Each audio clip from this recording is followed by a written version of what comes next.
শুরু। সো আমি খুবই চাপে আছি। আমি গল্পকথক নই, পেশাদারি নেশাদারি আমার বইও নেই। আমি গল্প লিখি না, আমি কথা বেচে খাই, কিন্তু আমি কথা লিখে লোককে শোনাই না। সো আমি এসছি, আমার হাতে কোনো লেখা চিটফিটও নেই, আমার পুরো বানিয়ে বানিয়ে এখানে দাঁড়িয়ে গল্প বলতে হবে। এবং যখন বানিয়েই বলতে হবে তাহলে একটা কেন, আমি ঠিক করলাম আমি 3টে বলবো, সত্যি হলেও গল্প।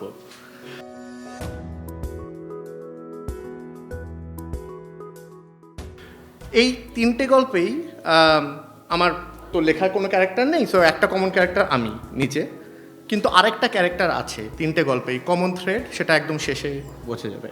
সো প্রথম গল্প, আমরা যারা বেড়ে উঠেছি এই শহরে 1980-90 সালে, অ্যারাউন্ড মিড 90s একটা চমৎকার জিনিস ঘটে কলকাতায়। এখানে অনেক কচিকাঁচা ছেলেপিলে আছে, তারা হয়তো মনে করতে পারবে না, কিন্তু এখন তো সবার পকেটেই স্মার্টফোন, রাইট? কত রকম চ্যাটিংয়ের অ্যাপ আছে, হোয়াটসঅ্যাপ, স্ন্যাপচ্যাট, টিন্ডার, কারো আছে? আমরা যখন বেড়ে উঠি এই 90s কলকাতায় প্রথম ইন্টারনেট আসে, এটা চমৎকার ব্যাপার, মানে ভাবাই যায় না। এবং সেই ইন্টারনেটের সাথে একটা জিনিস আছে যেটাকে বলা হয় চ্যাট।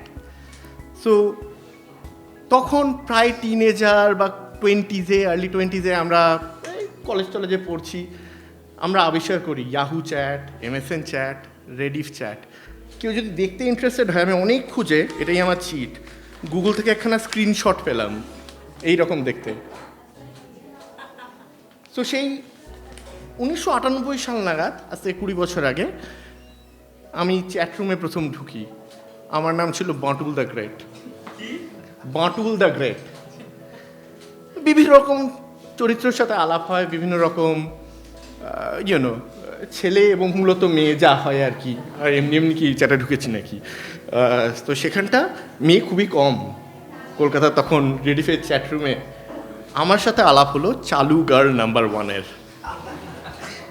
চমৎকার ব্যাপার, রাইট? চালু গার্ল নাম্বার 1 আর বাঁটুল দ্য গ্রেট। সো বেশ 2-3 মাস লাগলো প্রথম আইস ব্রেক করতে। সো কিন্তু তারপর আইসে যখন ব্রেক হলো, বেশ ব্রেক হলো আর কি। আমি ইস্ট বেঙ্গল, পাঁড় ইস্ট বেঙ্গল, চালু গার্ল নাম্বার 1 ফুটবল শুনে রেগে যায়। আমি তখন সিপিএম বাড়ি থেকে বড় হয়ে বুঝেছি সিপিএম অত্যন্ত ভুল একটা জিনিস, প্রচণ্ড অ্যান্টি সিপিএম। চালু গার্ল নাম্বার 1 আবার সিপিএমও না, তার মানে প্রকৃতম আরএসপি। ভয়ঙ্কর ব্যাপার আর কি। সো আমি সদ্য ক্যাপিটালিস্ট হচ্ছি, আর চালু গার্ল হচ্ছে প্রচণ্ডভাবে কমিউনিস্ট। সো এরকম বিভিন্ন জিনিসপত্র নিয়ে বেশ ভালো একখানা জমে উঠলো, কিন্তু আমাদের তার বাইরে কোনো কথা টথা হয়নি। তো 3-4 মাস যাওয়ার পর বেশ একটা মনে হলো যে এবার ব্যাপারটাকে আরেকটু এগোনো যেতে পারে। সো আমরা চ্যাটে ঠিক করলাম যে আমরা দেখা করব, আমরা মিট করব, আমরা ব্লাইন্ড ডেট করব। ব্লাইন্ড ডেট, কারণ তখনকার চ্যাটে এরকম ভিডিও কল টল কিছু হতো না, স্মাইলি হতো, সেগুলো অদ্ভুত দেখতে আর কি। সো আমাদের দেখা ঠিক হলো। আমরা যাব হচ্ছে জিডি বিড়লা সভাগৃহে, সেটা 1998 সালে ভূমি নামক একটি ব্যান্ড লঞ্চ হচ্ছে, এখনও নামটাম শোনা যায় বোধ হয়। তার ঠিক আগে আমরা আগের দিন সন্ধ্যাবেলা কথা বলে আমরা কী করি। সো বাটুল দ্য গ্রেট অত্যন্ত সাধারণ, মানে তো একটা কোনো সফটওয়্যার ইঞ্জিনিয়ারিং কাজ টাজ করে তখন। আর চালু গার্ল নাম্বার 1 বললো সে নাকি রেডিওতে গান শোনায়, বেশ একটা সেলিব্রিটি টাইপের ব্যাপার। আমি তো গলা শুনিনি, তো রেডিও জকি সবার গলায় বেশ দারুণ লাগে। সো চালু গার্ল বললো যে আমরা সন্ধ্যাবেলা যে দেখা করব, তার আগে আমার সকালবেলা একটা আকাশবাণীতে অনুষ্ঠান আছে, সে অনুষ্ঠানে শুনো, বিভিন্ন রকম ডায়ালিন হয়, তাই শুনবো। পরের দিন সকালবেলা শুনলাম, রেডিও অন হলো, প্রথম অনুষ্ঠান, বিভিন্ন লোক ডায়ালিন করছে, সুন্দর গলা, রিনরিনে গলা, মনটা বেশ কেমন একটা করছে। শেষের দিকে অনুষ্ঠান, তখন হঠাৎ একটা ফোন এলো, একটা মেয়ে ফোন করেছে। একটা মেয়ে ফোন করে বলল একটা অদ্ভুত অভিজ্ঞতা, সে মেয়েটি চ্যাটে একটি ছেলের সাথে আলাপ হয়েছে, 3-4 মাস কথা হয়েছে, বেশ একটা প্রেম ভাব হয়েছে। সেই অবস্থায় তারা ঠিক করেছে তারা ব্লাইন্ড ডেটে যাবে। এবং মেয়েটি তখন বলছে আমি গেলাম, যে ছেলেটির ধরা যাক শিবপুর ইঞ্জিনিয়ারিং কলেজে পড়ার কথা, যে ছেলেটির 25 বছর বয়স হওয়ার কথা, যে ছেলেটির সুদর্শন, মানে যেমন ভাবে সে নিজেকে বলেছিল সেরকম হওয়ার কথা, তার বদলে একটা 40 বছর বয়সী, মাথায় চুল নেই একটা মেয়ে আছে, সেরকম একটা লোক এসে উপস্থিত। সেইটা দিয়েই, এবং তারপর একটা গানের রিকোয়েস্ট ছিল, বেশ একটা হৃদয় বিদারক করা গান, সেই দিয়ে অনুষ্ঠানটা শেষ হলো। আমরা জানি না সেই সন্ধ্যাবেলা কি হয়েছিল, কারণ বাটুল দ্য গ্রেট সেদিন সন্ধ্যাবেলা চালুগার নাম্বার ওয়ানের সাথে দেখা করতে যায়নি। বাটুল দ্য গ্রেট জানে না যে চালুগার নাম্বার ওয়ান সেখানে গিয়েছিল এবং তার জন্য অপেক্ষা করেছিল কিনা। প্রথম গল্প। দ্বিতীয় গল্প, জুমিং ইন্টু 2018। সো আমি বললাম না যে আমি কথা বেছে খাই, সো কথা বেছে খেতে আমায় একটু ট্রাভেল করতে হয় প্রতি সপ্তাহে বিভিন্ন জায়গায়। সো এই গল্পটা সুইজারল্যান্ডের একটা ছোট শহর ব্যাসেল বলে। ব্যাসেল হচ্ছে রাইনের পাশে, বিউটিফুল শহর, মানে একদম পিকচার পোস্ট কার্ড। আমার দ্বিতীয় চিট দেয়ার। সো আমি কাজের সূত্রে সেখানে গেছি, যেমন হয় আর কি, সকালে যাওয়া, এক রাত্রে থাকা, পরের দিন কাজ করে ফিরে আসা। আমি ছিলাম এই হোটেলটায়, এটার নাম হচ্ছে লেস রয়েস ট্রয়েস, ফরাসি ভাষায়। এটা ইংরেজিতে অনুবাদ করলে হয় দ্য থ্রি কিংস। এটা 350 বছরের পুরনো একটা ক্যাসেল, সেটাকে কনভার্ট করা, খুবই মানে ভালো হোটেল।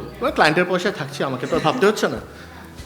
সো যা হয় আর কি, মানে ব্যস্ত দিন, কাজ টাজ করে সন্ধ্যাবেলা আমি একাই ছিলাম, হোটেলে গিয়ে একটা ডিসেন্ট ডিনার করে আমি হোটেলে ঘরে গেলাম।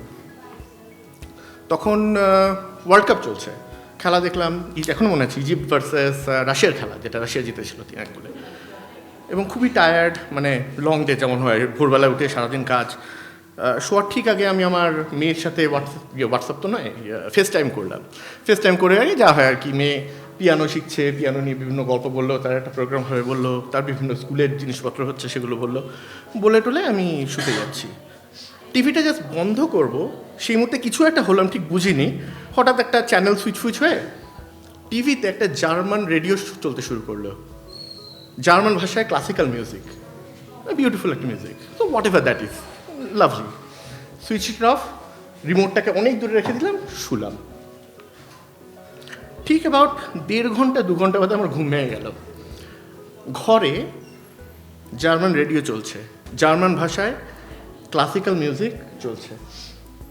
কোথাও বিছানার ধারে কাছে কোনো রিমোট নেই, অনেকটা দূরে, বড় ঘর, জানলা দিয়ে বাইরে রাইন দেখা যাচ্ছে, তখনও একটু আলো আছে। এটা হচ্ছে গরমকাল, এবং ইউরোপে প্রায় 12টা অবধি গরমকালে আলো থাকে। ঘরে উচ্চকিতভাবে জার্মান রেডিও চলছে, একটা classical music. So what ever that is, ভাবলাম নিজে থেকে চলে গেছে। উঠলাম, রিমোট দিয়ে সুইচ অফ করলাম, বন্ধ হয়ে গেল। আবার শুতে চলে গেলাম। 1.5 ঘন্টা, 1.5-2 ঘন্টা, আবার ঘুম ভেঙে গেছে, জার্মান রেডিও চলছে, অন্য একটা মিউজিক, এবং একটু স্পুকি ব্যাপারটা এবার, কারণ আমি কোথাও ছুটছি না, টিভি ছুটছি না, রিমোট ছুটছি না, নিজে থেকে চলছে এটা। সো আবার উঠলাম, বন্ধ করলাম, শুলাম, এবং অ্যাবাউট 45 মিনিট আবার থার্ড টাইম নিজে থেকে জার্মান ক্লাসিক্যাল মিউজিক। এবং এই মিউজিকটা আমি চিনি, কোথায় চিনি ঠিক মনে করতে পারছি না, কিন্তু বিথোভেন লাগছে। আমি রিমোটটা নিলাম, বন্ধ করার চেষ্টা করলাম, বন্ধ হচ্ছে না। আমি পেছনে গেলাম, টান দিলাম, যেটা রেডিও আর টিভির পয়েন্ট, এবং তারপর বন্ধ হয়ে গেল অবভিয়াসলি। সেই রাত্রে আর কিছু হয়নি, নিজে থেকে চলে ওঠা জার্মান রেডিও, ক্লাসিক্যাল মিউজিক, কিছু হয়নি আর। গল্পটা এখানেই শেষ হওয়ার কথা ছিল, কিন্তু গল্পটা এখানে শেষ হয়নি, কারণ আমি যখন ফিরে এলাম তার 2 সপ্তাহ বাদে আমার মেয়ে পিয়ানোতে বিথোভেনের ওড টু জয় বাজাচ্ছিল, which was the last music I heard of that room.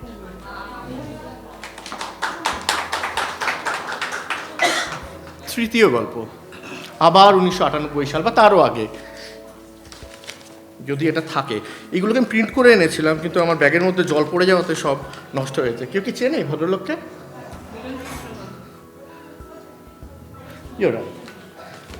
So ভদ্রবাবুর Mahalaya শুনে আমাদের সবার বেড়ে ওঠা, মানে এখানে কে আছে যার ছোটোবেলা ওই মহালয়ার মিউজিকের সাথে কোনো রকমভাবে অ্যাসোসিয়েশন নেই। আমার কোনো মেমোরি নেই যে ছোটোবেলায় বড় হয়নি, অথচ ওই ভোর 4টের সময় কলকাতা খতে আকাশবাণীতে হয়নি, টিউন করা হয়নি। সো এটি একটি প্রেমের গল্প। 1998 সালে আমার একটি মেয়ের সাথে প্রেম হবে হবে হবে হবে ভাব, সেই অবস্থায় মেয়েটি যাদবপুরেই পড়ে, আমিও যাদবপুরে 98 তখন মানে শেষ দিকে ইঞ্জিনিয়ারিং শেষ করছি। তা মেয়েটির ছবি তোলার নেশা, এবং আমারও তখন একটি বাইক আছে, এবং আমরা দুজনেই ঠিক করলাম পুজোর ঠিক আগে মহালয়ার সময় আমরা ওই হয় না গঙ্গায় লোকে তর্পণ করে, ভারী সুন্দর, তখন তো আর এরকম ডিএসএলআরের সময় নয়, ওটা বেশ একটা স্পেশাল জিনিস ছিল। সো ওটাতে ছবি তোলা হবে, চমৎকার। সো আমি 3টের সময় ভোরবেলা উঠে কলকাতার রাস্তা দিয়ে গিয়ে মেয়েটিকে তুললুম, এবং পেছনে যখন যাওয়া শুরু করলাম তখন হঠাৎ খটকারি হলে মনে হলো এই প্রথম জীবনে আমার একখানা মহালয়া হচ্ছে, যেদিন আমি মহালয়ার বীরেন্দ্রকৃষ্ণ ভদ্রর মহালয়া শুনছি না। এরকম ভাবতে ভাবতে গাড়ি চালাচ্ছি তখন, মানে বাইক চালাচ্ছি তখন ইয়ের দিকে, হঠাৎ আমার কানে এলো মহালয়া শুরু। মেয়েটি সাথে একটি ট্রানজিস্টার রেডিও নিয়ে চালিয়েছে, এবং সারা রাস্তা আমরা মহালয়া শুনতে শুনতে গঙ্গার দিকে গেলাম। ওই এতে যদি প্রেম না হয় কিসে হয়, রাইট? কিন্তু গল্পটা এখানে শেষ নয়। গল্পটা 98-এ 2018-তে সেই মেয়েটি আমার স্ত্রী, তার সাথে আমার বিয়ে হয়েছে, তার সাথে আমার ছোট একটি মেয়ে হয়েছে, এবং এই 20 বছরে যা হয়েছে অনেক কিছু, কিন্তু যা হারিয়েছে তার একটা হচ্ছে মহালয়া। কার্যসূত্রে গত 18 বছর ধরে আমরা প্রবাসী, পুজোয় অনেক কিছু পাওয়া যায়, মহালয়া পাওয়া যায় না। ওই 12টার সময় কে উঠে চালাবে, হয় না। অক্টোবর মাস, তখন আমার মেয়ের স্কুল ছুটি, আমরা ভাবলাম যে চলো let's have a trip. So আমরা গেলাম কোথাও একটা, আমরা ফিরে আসছি ক্লান্ত, ফ্লাইট ডিলেড, আমরা হিথ্রোয়ে নেমেছি 12টার পর, প্রায় বেশ রাত্রির, গাড়ি করে ফিরছি অন্ধকার হাইওয়ে, হঠাৎ পিড়িং পিড়িং পিড়িং পিড়িং পিড়িং পিড়িং হোয়াটসঅ্যাপে মেসেজ আসতে আরম্ভ করে, শুভ মহালয়া। সেই মহালয়ায় সেই গাড়িতে আমার স্ত্রী হঠাৎ ইউটিউব খুঁজে মহালয়া চালালো, এবং আমরা মহালয়া শুনতে শুনতে বাড়ি পৌঁছলাম। শেষ গল্প। এই 3টে গল্পে যেটা বললাম, 2টো কমন চরিত্র, একটা আমি, আর দ্বিতীয় চরিত্র হচ্ছে রেডিও। Thank you. আমাদের গল্প যদি ভালো লাগে তাহলে প্লিজ সবাই চায় পানির YouTube channel like, comment, subscribe করুন, আর ওই বেল আইকন বলে যে জিনিসটা আছে ওটাকে পিচিং করে টিপে দিন, আর আরও ভীষণ ইন্টারেস্টিং সব কন্টেন্ট আসবে। Thank you.